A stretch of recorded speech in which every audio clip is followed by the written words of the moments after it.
Hi.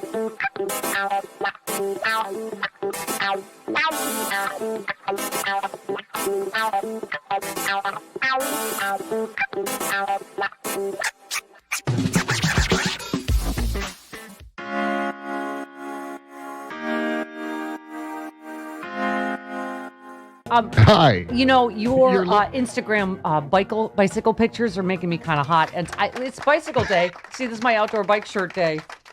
Oh, my God. You're so hot in your bike clothes. I want to bike nerd out with you. I wish we lived in the same place and we could ride all the time. I know. Oh, my God. Steph, you haven't had sex in so long, lint makes you hot. Yes. So, yes. But Bob Cesca in bike clothes makes every woman hot. I'm just saying. Okay. All right. See, They're so handsome. They're you bicycling in Hawaii and all over the place. Oh, my God. Yeah. The photos are what I have instead of actual fitness. So that's, I mean, if I got on my bike today, there's no way. I look back, I was, 50, 60 pounds lighter than I am now, and I could actually ride a bike. Oh. And it's been so long. So I'm looking forward to getting back on my bike after I get vaccinated here. So, stop. You are a hot hunk of right man. around the corner. Just as you are. You and Chris, though, nerded out over your non-athletic exploits in high school. What was this about? Yeah.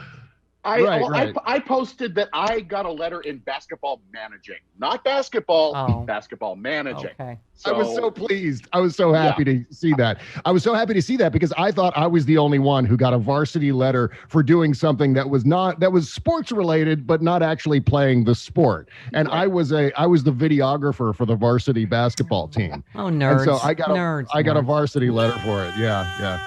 Scorekeeper, Travis? Oh. You guys have always been nerds. You're actually tall enough to play basketball. I am terrible. Look on Instagram. Travis is the tallest person ever picked last for basketball. Oh, I'm awful. On Instagram, I posted on Instagram a video, or it's not a video, it's a home movie of myself when I was 6 years old trying to play basketball in the cul-de-sac in front of our house. You can't dribble. You can't dribble for... Oh, my God. That's exactly right. I was so desperate to get the basketball, so I grabbed it away from my brother, and then he got so angry, he took the basketball and chucked it across the street, and I went running like Babe Ruth across the street with little tiny fast steps, because it's a home movie. And then I grabbed the basketball, and I tried to dribble it, and I can't even do it. It goes behind my head. You were totally a Washington General. I was like, oh, Bob. Right. You're the only person really that posts kid pictures, though, that you can pick you out in any picture. I'm like, it's just Bob's mini-me. It looks exactly like Bob, but just tiny. Well, it's so weird because what I look like as a child is a very adorable Korean boy. And that's... I look like an Armenian dude in high school. There's nothing wrong with it. Yeah. Okay, Bob. Bob. I was an Armenian in high school, yes. Are we all giddy? Are we all giddy from the amount of justice and karma that came down just in one day yesterday? Absolutely. Yeah. That was an incredible occasion, that's for sure. And I was completely surprised. In fact, I was thrilled to be wrong about what the verdict was because I was going in thinking, because I explained to Buzz on my show yesterday that I've reached this low ebb of cynicism and skepticism and when it comes to my fellow Americans because of the last 4 years. So especially because of the last year in reaction to COVID, certainly all the votes for Donald Trump, et cetera. So I thought for sure, okay, we're in an idiocracy now. All of these ridiculous arguments by the defense they're all gonna land because we're populated by morons for the for the foreseeable future. Yeah. And so that's where I was going in. And also I was thinking, well, everyone's proud to let their racist flag fly these days. Donald Trump made it okay to be racist and again. So I figured it's going to go badly in terms of justice. And I was immensely pleased to have been wrong on that front. Was this not the longest 29 seconds of your life, though? This is the judge yesterday. Members of the jury, I will now read the verdicts as they will appear in the permanent records of the 4th Judicial District. State of Minnesota, County of Hennepin. District Court, 4th Judicial District. State of Minnesota Plaintiff versus Derek Michael Chauvin, Defendant. Verdict, count 1. Court file number 27, CR 20. Who cares? 12646.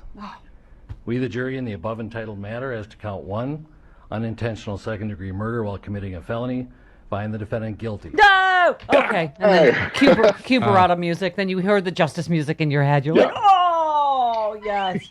Yeah. Okay. Well, at least you didn't have to pronounce Orenthal somewhere in there. Right. That took way too long, and no one... Yeah. Right. And then what, Chris was saying he didn't expect all three. It's like, I know we were also I expected one or maybe two. Beaten down and what can we expect, even though we have video evidence and all the police testified against him. And it just, oh my God, it really was. Well, yeah. In fact, we're reminded today what usually happens in these cases. And while the guy is in prison, the cop who shot Walter Scott in the back was yesterday petitioning the judge to get himself released from prison, which he was gratefully denied. But he's serving a 20-year sentence, not for murder, not for shooting a guy in the back. Yes, he wouldn't be in prison if it weren't for the federal case against him. That's right. He's in prison for civil rights violations and not for flagrantly shooting a guy in the back who was running away from him and trying to frame him by saying that Walter Scott tried to take his taser, which is just absurd. So that's the standard operating procedure for how these things generally go. In fact, that's probably one of the better case scenarios, the Walter Scott verdict with that cop. And so this was an immense surprise. I was again, I was so happy to see, the skepticism get erased, at least when it comes to that case. But there's still many more that don't turn out as well. Yeah, it was second-degree unintentional murder, third-degree murder, and second-degree manslaughter. So obviously, it's just you probably heard yesterday as well that Maxine Waters thing is making my head explode. But because obviously the judge saying it, and then the defense attorney. Now, of course, the right wing is saying, "Oh yeah, there's probably grounds for I don't know what, reversal, mistrial, something because of something Maxine Waters said." I'm like, are you kidding me? And we got to go back to every trial Donald Trump never shut his yap about, right? I mean, it's just he was attacking judges. I mean, Donald Trump was going after judges. The whole notion of we don't comment on an ongoing investigation, we don't comment on something that's being adjudicated in court, that got thrown out of the window the last 4 years. Well, and Biden made a point yesterday of saying I wouldn't even answer your question if the jury wasn't sequestered. I mean, it's and that's just it. That's what Tucker Carlson and the others don't want you to know, is that the jury was sequestered. So it really, at least as far as I know, that's something that doesn't even land. It's whatever Maxine Waters said. Yeah. Every one of his crooky friends, he opened his mouth. Unfair. It's a witch hunt against everybody that was currently, and he's it's his Justice Department. I mean, Maxine Waters says something about protesting. And that somehow, I mean, it was insane. But anyway, I'm sorry, Bob. Go ahead. By the way, did you see Tucker Carlson's theatrical laugh? Oh my God. Show? Wasn't that so crazy? Yeah. It was like a high-pitched Tom Snyder laugh. It was like, it was like Amadeus or something like that. Yes. Tom Hulse. It was an Amadeus laugh. Yes. Rock me, Amadeus. And, it was. And he was laughing at the notion of our cities being boarded up because we've eliminated all the cops, and that made him laugh out loud. Tucker Carlson laughed and laughed. Oh my God, Travis, you have to try and find that. He was melting down over Derek Chauvin being convicted. You could tell. And he had a cop on who said that it was excessive force. That the verdict was, so the guys tried to talk again, and Tucker's like, nope, done. And then Tucker Carlson was threatening to leave. He's his own show. This keeps happening. If politicians keep interfering with the judicial process, people are going to start to leave the country. And once people start to leave the country, there will be no more America. And it's just, oh God, please don't tempt us. Please go, Tucker. Stop bluffing. So, I'll help you. I'll pack your topsiders into your catamaran for you. So, Bob, what do you think this is going to do to, George Floyd Policing Act? I mean, this story, senior Democratic and Republican aides privately told Axios the convictions have lessened the pressure for change. That seems counterintuitive for me. Yet several Democrats still hope the conviction brings about broader reform. Chairwoman Karen Bass and Senator Tim Scott are pushing for comprehensive police reform. They hope detention from the trial would fuel meaningful change. Bass said it just marks to me the first step. I'm hoping that having justice now might serve as a catalyst to really finish the bill. And as we all know, that is terrific, Bass. Okay. But then Tim Scott, who he said, I think the verdict just reinforces our justice system continues to become more just. Really? Everybody knows what an anomaly this conviction was, right, Bob? And why there is a need for systemic police reform, right? Oh, yeah. And they will use this verdict. In fact, you'll probably hear people like Greg Gutfeld praising this verdict. In fact, he was doing it yesterday for a different reason, but they'll praise the verdict now because it suits their argument against any sort of police reform. And the police reform is obvious. It's abundantly clear. All we need to do is open Twitter once a day, and you can see the latest example of it. A little girl shot in the chest 4 times because she was holding a knife. Because she was being abused, and she called the police. Yeah. Exactly right. Every day, it seems like. Every day there's a new story that comes up to the point where it almost feels deliberate, like the cops are just flooding the zone with this, so we become desensitized to it. And it's and again, it's there aren't words to describe how unjust it is and how counter to the mandate of cops it actually is. I mean, they're here to protect and serve. They're not here to terrorize an entire segment of the population. And it's tragic and it's awful that anyone would want to stop any sort of reform from going forward, because the need for reform is as obvious as as being right in our faces in every news headline we see. I know you're a Batman fan, so am I? I think Travis Bone has isolated the Batman villain Tucker Laugh to torture you and to torture your dreams. There you go. Tonight, yeah. Okay. Oh my God. Okay. All right. Oh, it's looped too. Oh my God. Andy looped it for you. Okay. All right. Yeah, enjoy. great. Yeah. Enjoy. It's like one of those first round goes to electronic Captain boxes. America, Yeah. Batman. Sorry. Yeah, it's like one of those. Remember those toys? It were in the 70s and 80s. It was just a plastic box that was just you would press a button and it would laugh. There was a laugh sound. Yes. Yeah. Yes. And they'd sell it in a bag. This is the kind of crap we used to buy. Yes. I got to get one of those. Yes. Real quick, just because Bob mentioned it, I want to, in case people have not heard this, because I know it's hard to keep track which one. But this happened literally during the verdicts I mean, it's like, Yeah. God, this is the problem. I'm forgetting names already. Wright,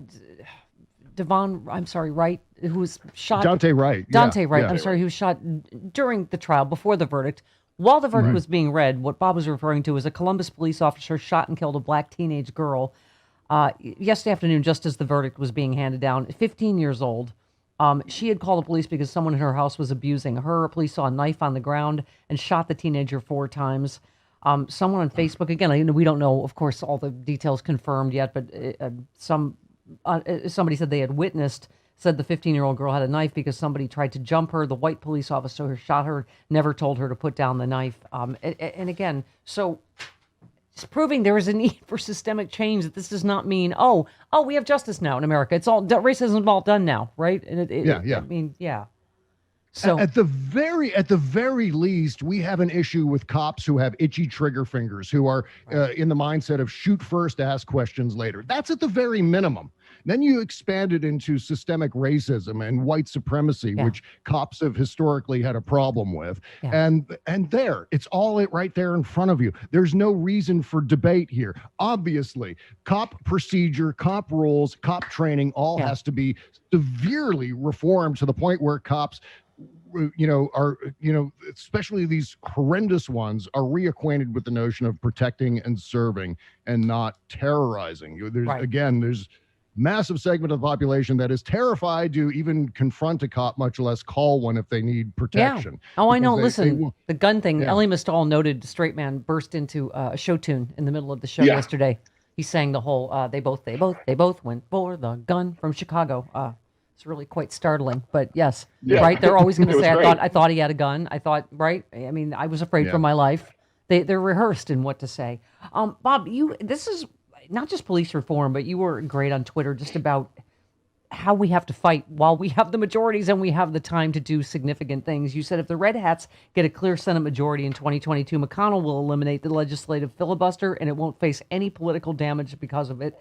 We should make sure that doesn't happen, and we should do whatever's legally necessary to beat him to it. Thank you. If you think he won't say exactly the opposite when they get the majority back, you are sorely mistaken. He He doesn't need a Republican president to do it. There was a few people commenting on that thread and said, well, he won't do it because Joe Biden will be president. Joe Biden can always veto. No. Mitch McConnell will be a D just because he can be a D. Yeah. He will absolutely do that just to rub it in the faces of the Democrats. Well, you tried it for 2 years and now I'm going to get back at you by doing the same thing. Yeah. That's what he does. It's all about retribution now. That's Trumpism. And we know exactly from his stances on the Supreme Court. And as you said, someone you retweeted, Brian Fallon, who said the last 5 times Congress added SCOTUS seats, it matched the number of circuit courts. Today we have 13 circuits, which aligns with 13 SCOTUS seats. And you said, and you looked at 1863 in there. You said, wow, look what the party of Lincoln did. They will absolutely do it when they're in power. And it's just, we have to learn to fight the way they do. And I mean, you were talking about just even on a state level, Texas House approves open carry without a permit for handgun owners. And you said they didn't allow open carry in Tombstone, Deadwood, Abilene, or Dodge City, but a playground in Houston, carry all you want. I mean, it's just, they will do, when they're in power, there is nothing too ridiculous or extreme, right? Yeah. And my mistake was mentioning any date prior to January 20th, 2021, because anything that happened prior to Joe Biden becoming president is irrelevant now, according to the Republican Party. I mean, but partly that was the party of Lincoln was a response to Kevin McCarthy, who was talking about that. And that's one of the most ridiculous tropes, the political tropes that are out there. The Republican Party is somehow the party of Lincoln. Yeah, the name is the same, but that doesn't mean anything. I'm sure you can go open a phone book and find people named Paul McCartney. It doesn't mean that they're musicians or, a Beatle. It just, no, that doesn't work. Yeah. And so obviously anyone who's opened an 8th grade history book knows that political parties change ideologies and platforms all the time. There are major political shifts in this country between Republicans and Democrats historically. And the party of Lincoln was much more liberal than the modern Republican Party. Yes. All right, Bob, I have to shut up Bob Cesca Live now because I've run long. And you know why? Because it's Outdoor Bike Day. And that means what goes in one ear? The Bob Cesca Show. So I need to hurry and get to recorded Bob Cesca. And I must leave you now live, Bob Cesca. But before you go, here is Tucker Carlson to haunt your dreams once again.